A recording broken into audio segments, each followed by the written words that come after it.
Hi, everyone. I'm Dr. Michael Mantell with another Family Law Matters, joined by Bonnie Rabinovich Mantell, owner and managing partner of the Primus Family Law Group, a family-oriented firm where experience meets results.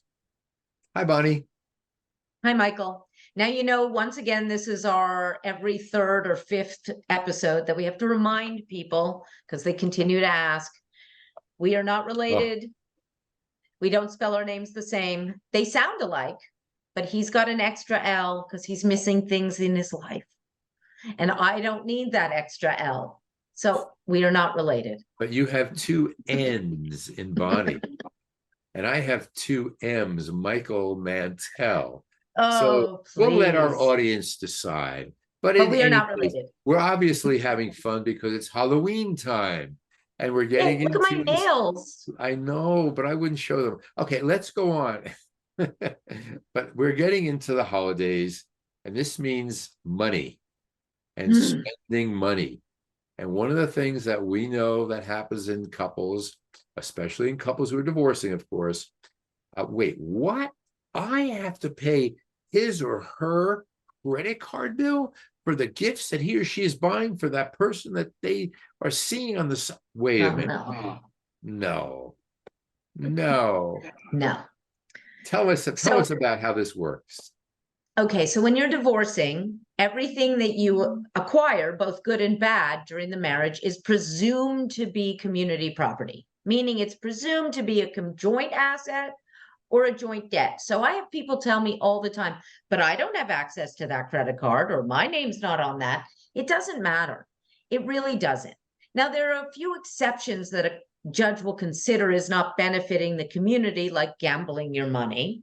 That's not really benefiting the community. If people are having affairs and spending the hotels and the stuff on the credit card, that's not benefiting the community.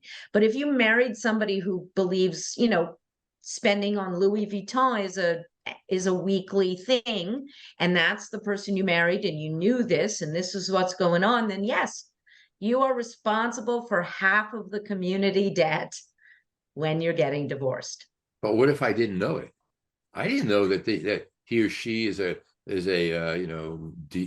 whatever Louis Vuitton or So this is where the law says you should have known it, because okay, you knew, you opened the closet door and there was 27 purses and you should have known it, got it. and But you the point didn't. is though that this is where the argument comes, and this is where the Yeah, vitriol comes.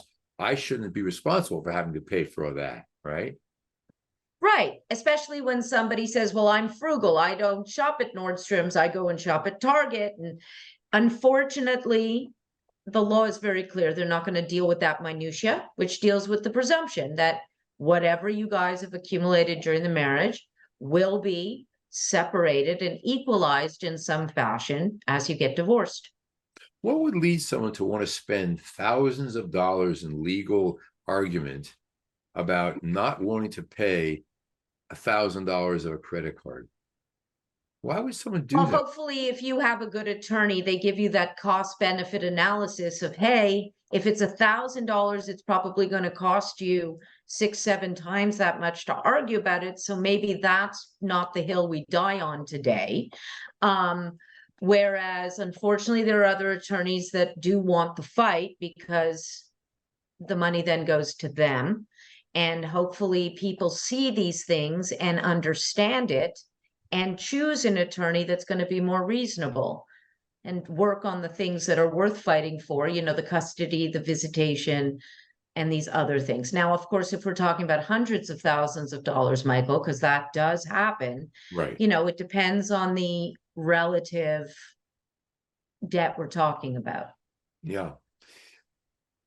I have so many questions about this topic because I hear it so much. So it just not even in divorce couples, but in couples who are married, why are you spending so much money? And so, and when that couple divorces, they're going to have quite an angry time of this. And this speaks to your skill in mediation as opposed to litigation. So if people have questions about this, whether it's a credit card bill or whatever else it is, the fancy car, how can they be in touch to get some more information about this and maybe calm them down and see clarity.